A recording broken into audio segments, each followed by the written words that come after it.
The Magician's Nephew by C.S. Lewis. This is chapter 6, the beginning of Uncle Andrew's troubles. Now remember, in the last chapter, we were left with Polly having Jadis had grabbed her by the hair of the head, and the kids, Polly and Diggory, had put on the yellow ring. Let's see what happens now. Let go, screamed Polly. I'm not touching you, said Diggory. Then their heads came out of the pool, and once more the sunny quietness of the wood between the worlds was all about them. And it seemed richer and warmer and more peaceful than ever after the staleness and ruin of the place they had just left. I think that if they had been given the chance, they would again have forgotten who they were and where they came from, and would have lain down and enjoyed themselves half asleep, listening to the growing of the trees. But this time there was something that kept them as wide awake as possible, for as soon as they had got out on the grass, they found that they were not alone. The queen, or the witch, whichever you like to call her, had come up with them, holding on fast by Polly's hair. That was why Polly had been shouting now out, let go. This proved, by the way, another thing about the rings which Uncle Andrew hadn't told Diggory, because he didn't know it himself. In order to jump from world to world by using one of those rings, you don't need to be wearing or touching it yourself. It is enough if you are touching someone who is touching it. And that way they work like a magnet, and everyone knows that if you pick up a pen with a magnet, any other pen which is touching the first pen will come too. Now that you saw her in the wood, Queen Jadis looked different. She was much paler than she had been, so pale that hardly any of her beauty was left, and she was stooped and seemed to be finding it hard to breathe, as if the air of that place stifled her. Neither of the children felt in the least afraid of her now.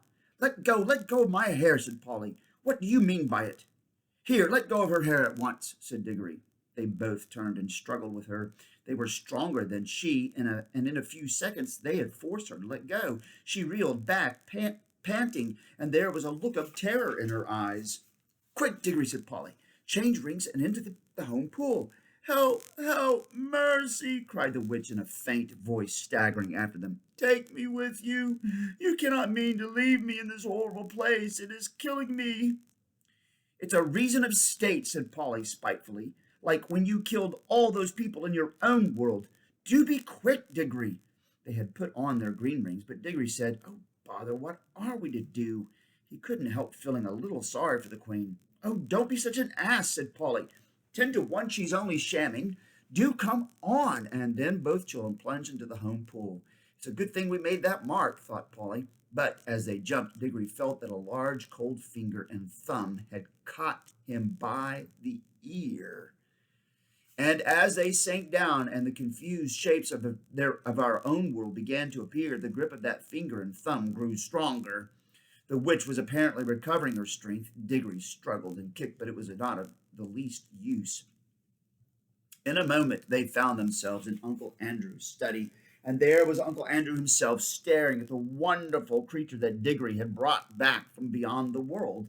And well he might stare. Diggory and Polly stared too. There was no doubt that the witch had got over her faintness, and now that one saw her in our own world with ordinary things around her, she fairly took one's breath away. In Cairn, she had been alarming enough. In London, she was terrifying.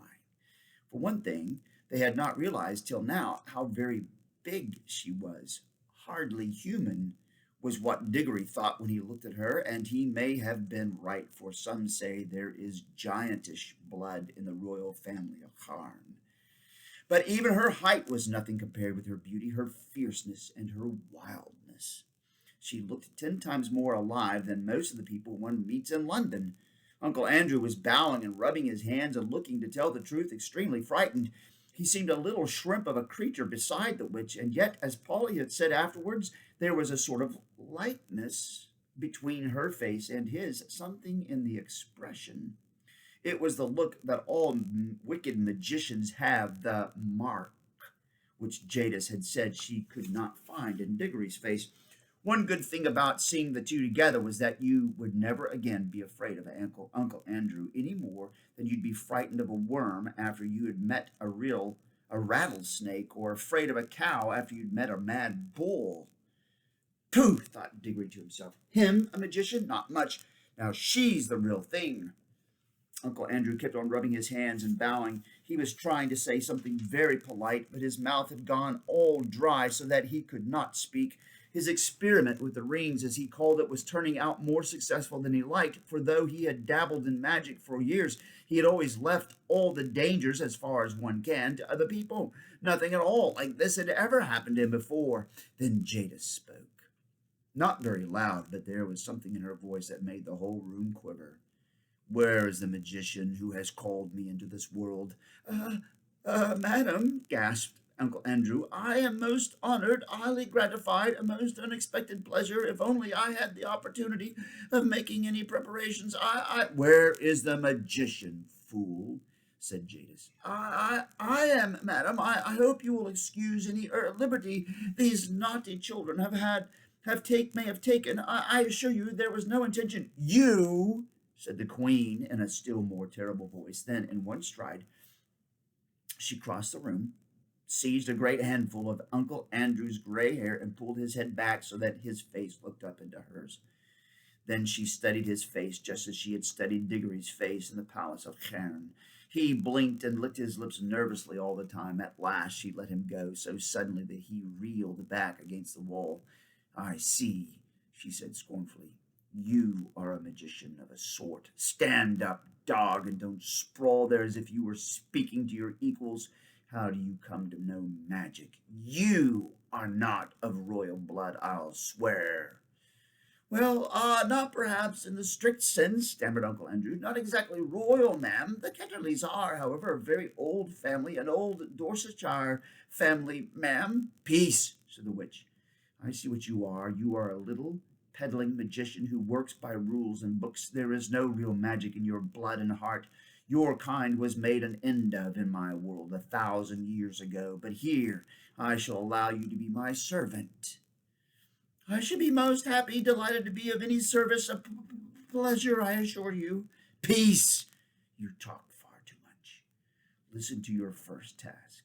I see we are in a large city. Procure for me at once a chariot, or a flying carpet, or a well-trained dragon, or whatever is usual for royal and noble persons in your land. Then bring me to places where I can get clothes and jewels and slaves fit for my rank.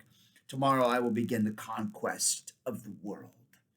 I'll go and order a cab at once, gasped Uncle Andrew.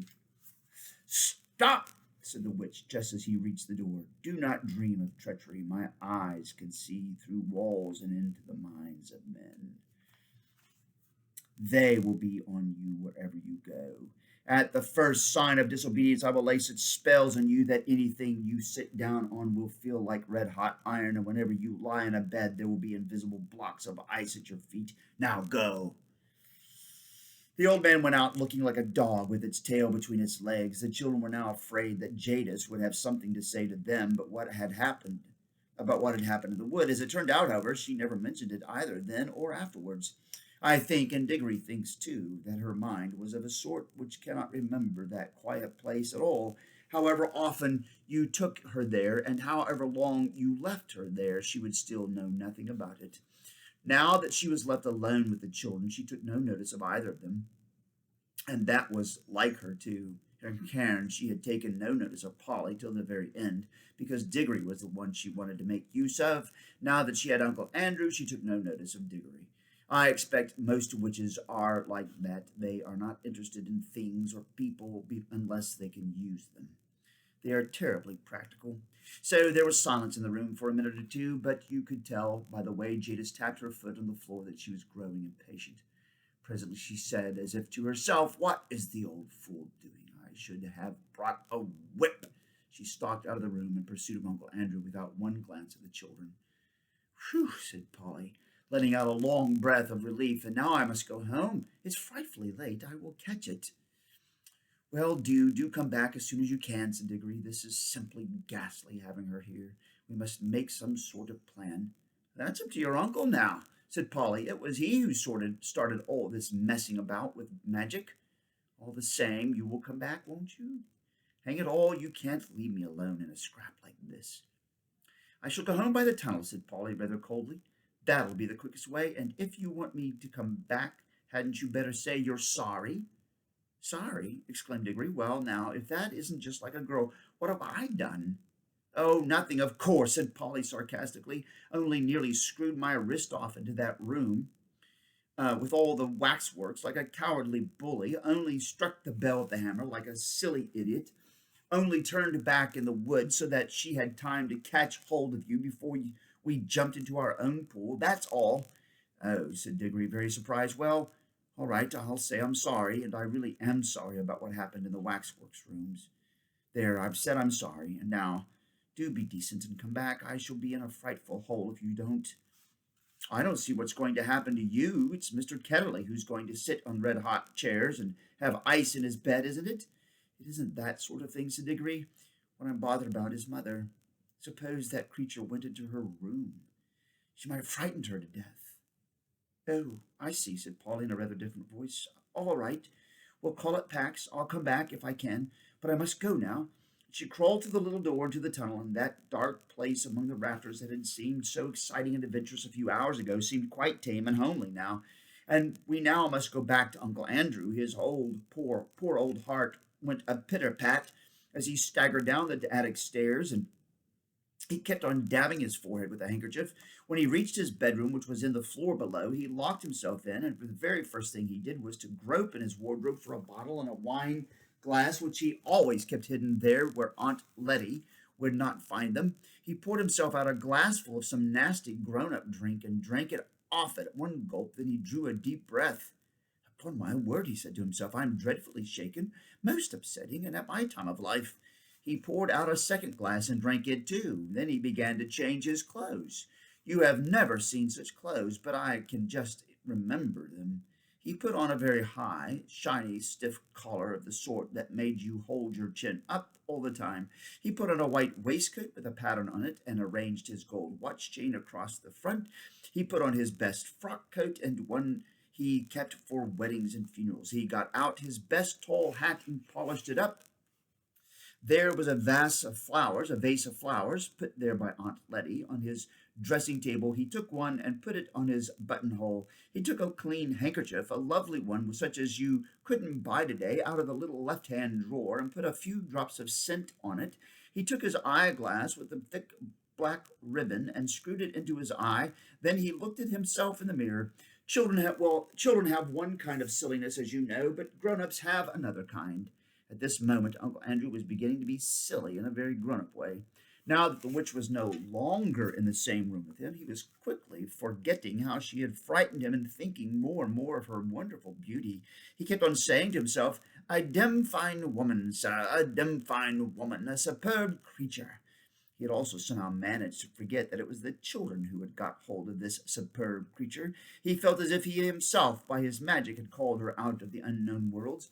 Andrew, my boy, he said to himself as he looked in the glass, you're a devilish well preserved fellow for your age, a distinguished looking man, sir.